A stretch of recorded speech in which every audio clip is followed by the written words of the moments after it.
तक जो ठीका रहेगा उसी का अनंत जीवन है। वही उद्धार को तो प्राप्त कर सकता है ना। तो हम मुंह से बहुत कुछ। पतरस क्या बोलता था हर करीब 3 बार पतरस ने क्या बोला? 3 बार चलो पतरस अब ने लंबा इनकार। नहीं जाते हैं। हाँ? पतरस ने तो 3 बार इकरार किया था, बोला था नहीं मैं तेरे तेरे लिए जान दे दूंगा, ये वो मैं नहीं बदलने वाला, पर 3 बार जाकर फिर इनकार किया। और फिर भगोड़ा हो गया। हम्म हुआ कि नहीं? आप ऐसा मत बोलो यार पतरस के बारे में। मैं जो उन्होंने पहले किया वो काम बता रहा हम्म हूँ। वही नहीं, 12 के 12 भगोड़े हो गए। हाँ, किसी को इन बातों की परवाह न हुई, बाद में सब अपने उसी काम में लग गए थे। उनको अपना जान ज्यादा प्यारी थी। जो मुंह से बोलते हैं ना मैं सब कुछ करूंगा, हम्म लेकिन उसको अपनी जान ज्यादा प्यारी रहती है। लेकिन बाद में उन्हीं लोगों ने मौत का परवाह न करते हुए उन्होंने काम किया। उनको प्रकाशन मिलने के बाद जी जी। वो यीशु मसीह के साथ में इसलिए थे कि उनको लगा कि यीशु मसीह उनको रोमी शासन से ये देगा छुटकारा। कुछ चिन्ह चमत्कार दिखा रहा था तो उनको लगा कि ये कुछ करेगा नहीं कि नहीं, रोमी असल साम्राज्य। में उन्हें लगा था कि रोम सरकार से, रोम शासन से उनको ये मिले। बराबर। लेकिन यीशु मसीह का राज संसार का राज नहीं था, उन्होंने बोला कि नहीं। बोला ना। वो संसार के राज के बारे में बात ही नहीं कर रहा था, वो अपने पिता के राज के बारे में बात कर रहा था। हम्म। हाँ, तो यहाँ पर सिर्फ 8 लोग बचे। जी। तो उस दुनिया में 1 लाख भी लोग नहीं होंगे उस समय के। नहीं, काफी लोग थे। 1 लाख भी नहीं होंगे। नहीं नहीं, रहेंगे ना, अभी देखा जाए तो काफी लोग रहे और होंगे उसमें ऐसा। उसमें से कितने बच्चे थे?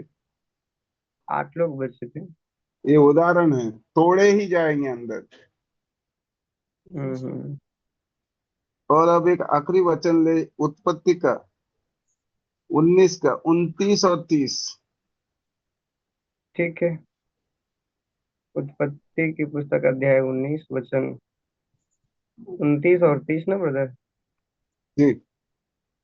ठीक है इसको।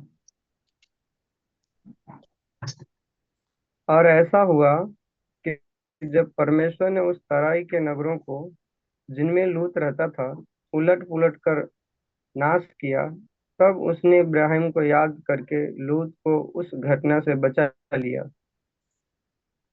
अच्छा, अब लूत क्यों बचा? क्योंकि लूत चुना हुआ था। है? लूत चुना हुआ था। नहीं नहीं, उसने किसी को याद किया अपन।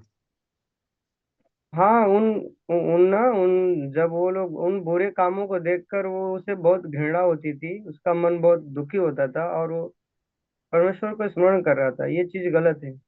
वो उनके साथ सहमति में नहीं था। लेकिन लूत को क्यों बचाया? क्योंकि लूत चुना हुआ था ना, अब्राहम का वंश था, अब्राहम से वो जुड़ा हुआ तो था ना। अब्राहम से उसने वादा किया था, हम्म। किया था ना। हम्म।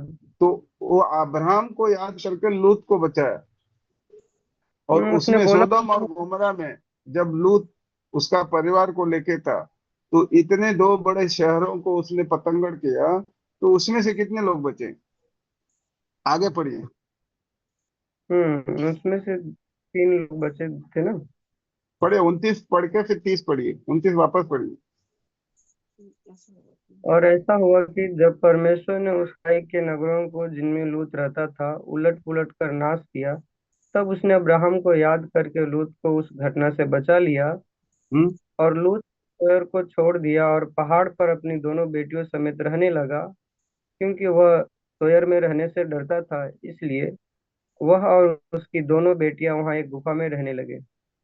अच्छा, अब 2 शहरों को खत्म करके उनमें से कितने लोग बचे? उनमें से तीन तीन जन बचे थे ना, एक लूत और उनकी 2 बेटियां। तो मतलब थोड़े लोग बचे। बिल्कुल।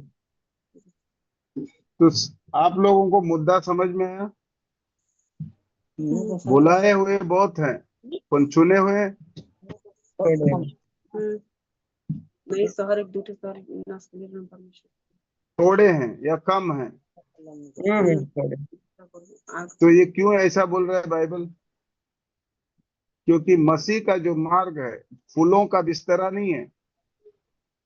जी आप जो करना चाहता है वो कर नहीं पाओगे, या मैं बिल्कुल। जो करना चाहता हूं मैं कर नहीं पाऊंगा। हम्म। लगातार हमारे अंदर लड़ाई चलेगी। एक बोलेगा मत कर, एक बोलेगा मत कर, कुछ नहीं होता। बाद में देखेंगे। मतलब हमारे जी। अंदर, हर एक व्यक्ति के अंदर एक लड़ाई होती है। आत्मा जो करना चाहता है वो शरीर के विरुद्ध होता है, और शरीर जो करना चाहता है वो आत्मा के विरुद्ध होता है। हम्म। तब जाके हम बोलते हैं हम देखेंगे। हम्म। तो आज का जो हमने देखा है, ये बहुत बड़ा संघर्ष है हमारे सामने। हाँ हाँ। कहीं ऐसा ना हो कि मैं 70 साल चर्च में आया और फिर इसका हाथ और पैर बांध के इसको कहाँ डालो। ऐसा ना हो। कहाँ डालो बोला? आग की झील में। ऐसा ना हो हम में से किसी के साथ। जी। ऐसा ना होने ठीक पाए। है, सबको सबको प्रभु यीशु मसीह आशीष करे। आमीन। अच्छा, प्रार्थना कीजिए।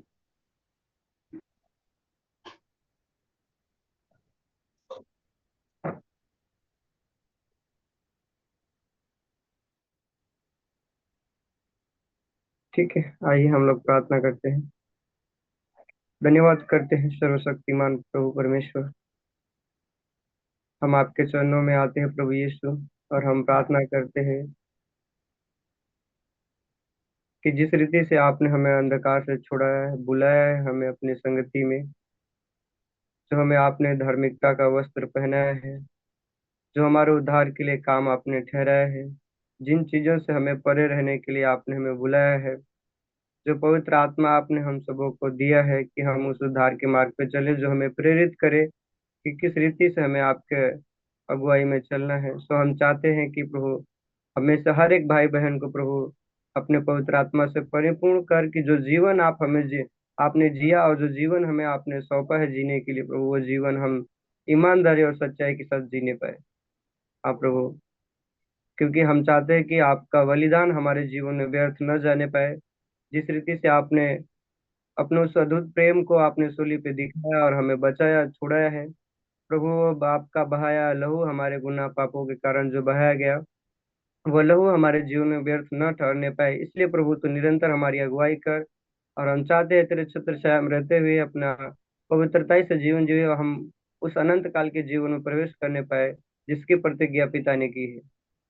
हम धन्यवाद करते हैं उन सभी भाई बहनों को। मैं चाहता हूँ अपनी बुद्धि ज्ञान से परिपूर्ण कर, क्योंकि जिस रीति से तेरा कलाम बताता है प्रभु कि परमेश्वर के ज्ञान के न होने से उसकी प्रजा नाश हो रही है, तो प्रभु ईमानदारी से और सच्चाई के साथ और पवित्रता के साथ जीवन जीने के लिए उन्हें बुद्धि दे, उन्हें बल दे, उन्हें समझ दे, उन्हें विवेक दे, ताकि ईमानदारी के साथ अपने जीवन का निर्वाह करने पाए, ताकि आप उनके जीवन जीने से आपको महिमा मिलने पाए।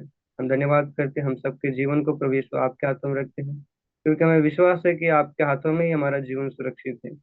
और विश्वास के साथ प्रभु हम प्रार्थनाएं परमेश्वर के प्रिय पुत्र और अपने उद्धारकर्ता मसीह यीशु नासरी के नाम से मांगते हैं। सुन दया से ग्रहण कर। आमीन।